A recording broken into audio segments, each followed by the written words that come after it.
đêm nhí trái can nàng ngoan thơ đầu nhan vô ni nó dòng trao lâm mơ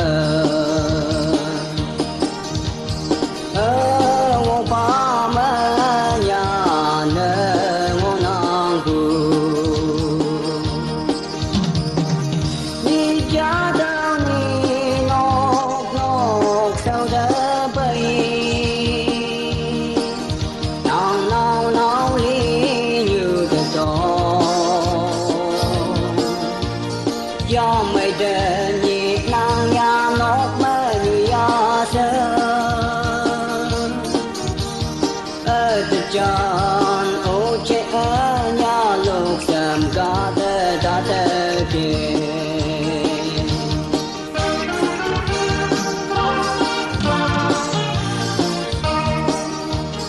nhị cha gan cũng như tụm nhị ngô phải để non lâm mơ trôi lưng ngô tụm nhị chen ý ơi màn hết cơn ngâu biết hồ ghé ya để cô vô đô nô đi cho đau ni nọc nọc sao đỡ bay nàng nào nào lý như thế đó do mây đen nhịp nàng nhà nọc mơ như ya sơ ở từ tròn ô chế ở nhà lục sầm cá tê đã tê kia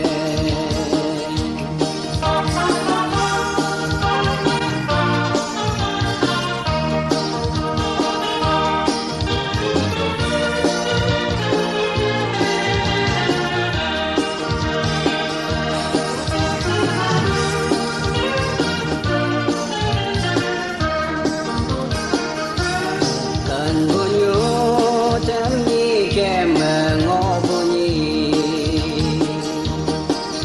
đâu nhi hâu vô bài nè lá nè nàng muốn gần áp cô sẽ tròn thêm để kề tai ta lỡ mơ nỗi chờ mơ hà cha đau ni nọc nọc sao đỡ bay nàng nào nào lý như thế đó do mây đen nhịp nàng nhà nọc